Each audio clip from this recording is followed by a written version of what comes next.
વિનાય સમાચાર સાથે હું છું જિજ્ઞાસા। સમાચારમાં સૌથી પહેલા જોઈશું આકાશી આફતના સમાચાર।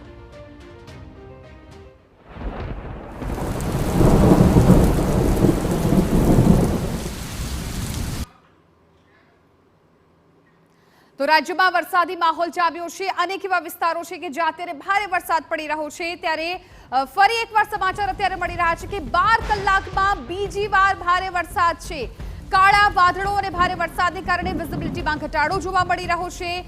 અલગ અલગ વિસ્તારમાં વરસાદી માહોલ જામ્યો છે। અમદાવાદ શહેરના અનેક વિસ્તારમાં ધોધમાર વરસાદ પડ્યો છે। શિવરંજની જીએમડીસી ગ્રાઉન્ડ ઘાટલોડિયા વિસ્તારમાં ભારે વરસાદ છે। પૂર્વ અને પશ્ચિમ અમદાવાદમાં ધોધમાર વરસાદ। થોડા જ વરસાદમાં રસ્તાઓ પર પાણી ફરી વળ્યા છે। હજુ પણ ધોધમાર વરસાદ શરૂ છે।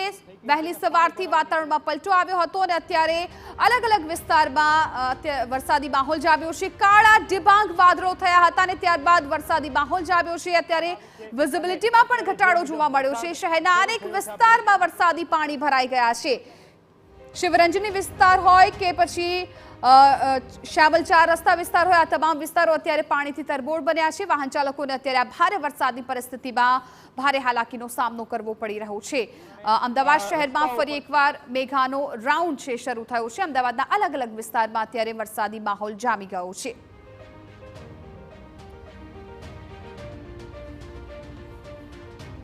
તો કાળા વાદળોને કારણે વિઝિબિલિટીમાં પણ ઘટાડો થયો છે। હવામાન વિભાગે જે પ્રકારે આગામી કલાકોમાં વરસાદની આગાહી આપી છે, કેમ કે ડીપ ડિપ્રેશન છે સર્જાઈ શકે છે। અત્યારે રાજસ્થાનથી ગુજરાત તરફ આ ડીપ ડિપ્રેશન આગળ વધી રહ્યું છે અને આ જ ડીપ ડિપ્રેશનને કારણે રાજ્યના અલગ અલગ વિસ્તારોમાં ભારે વરસાદ પડવાની હવામાન વિભાગે આગાહી કરી હતી। એ જ પ્રમાણે અમદાવાદના વાતાવરણમાં પલટો આવ્યો છે અને અત્યારે ધોધમાર વરસાદની શરૂઆત થઈ ગઈ છે। થોડા જ વરસાદમાં, કલાકોના વરસાદમાં જ અમદાવાદના અનેક એવા વિસ્તારો છે કે જ્યાં વરસાદી પાણી ભરાઈ ગયા છે, જેને કારણે વાહન ચાલકોને મુશ્કેલીનો સામનો કરવો પડી રહ્યો છે। આપ આ દ્રશ્યો જુઓ કે રસ્તાઓ પર જાણે નદી વહેતી હોય એ પ્રકારના દ્રશ્યો છે જોવા મળી રહ્યા છે। શહેરના અનેક વિસ્તારો અત્યારે પાણીથી તરબોળ થઈ ગયા છે। ઘણા સમયથી અમદાવાદીઓ વરસાદની રાહ જોતા હતા। ગઈકાલે રાત્રે પણ અમદાવાદમાં વરસાદ ચાલુ હતો અને આજે ફરી એકવાર વાતાવરણમાં પલટો આવ્યો છે અને ફરી એકવાર મેઘરાજા અમદાવાદ શહેર પર મહેરબાન બન્યા છે। પૂર્વ વિસ્તાર હોય કે પશ્ચિમ વિસ્તાર, આ તમામ વિસ્તારમાં અત્યારે વરસાદી માહોલ જામ્યો છે।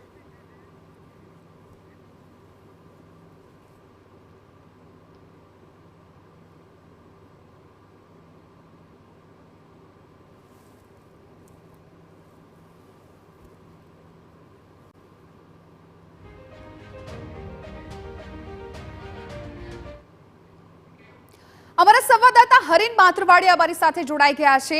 હરીન, અત્યારે અમદાવાદના અલગ અલગ વિસ્તારમાં વરસાદી માહોલ જામ્યો છે। અત્યારે તમે કયા વિસ્તારમાં ઉપસ્થિત છો ને ત્યાં કેવો માહોલ છે?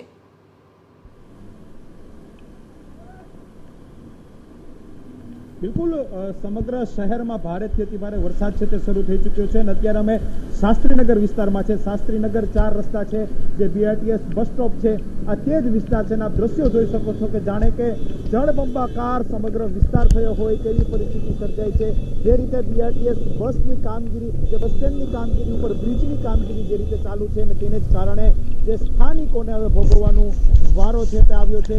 દ્રશ્યોમાં જોઈ શકાય છે કે અનેક વાહનો બંધ પડ્યા છે। જ્યાં જુઓ ત્યાં પાણી જ પાણી દેખાય છે। જળબંબાકારની પરિસ્થિતિ છે તે સમગ્ર વિસ્તારમાં છે તે સર્જાય છે। લોકો જે અવર જવર કરી રહ્યા છે તેને ભારે મુશ્કેલીનો સામનો કરવો પડી રહ્યો છે। જો કે કોર્પોરેશનની ટીમ તો જે છે તે ડ્રેનેજ અને અન્ય તમામ વ્યવસ્થાઓ છે તે કરી રહી છે, પરંતુ આ વચ્ચે લોકો છે તેને મુશ્કેલી, બિલકુલ દ્રશ્યો જોઈ શકાય છે કે કઈ પ્રમાણેની મુશ્કેલી છે લોકોને સહન કરવી પડી રહી છે। અહીંથી અવર જવર કરતા તમામ વાહનો, મોટા ભાગના વાહનો છે તે બંધ પડી ગયા છે, પાણી ભરાઈ ગયું છે અને લોકો છે તે મુશ્કેલી છે તે બિલકુલ હરીન, અત્યારે સ્ટેન્ડિંગ કમિટીના ચેરમેન દેવાંગ દાણી અમારી સાથે જોડાઈ ગયા છે। દેવાંગભાઈ, TV9 માં આપનું ખૂબ સ્વાગત છે।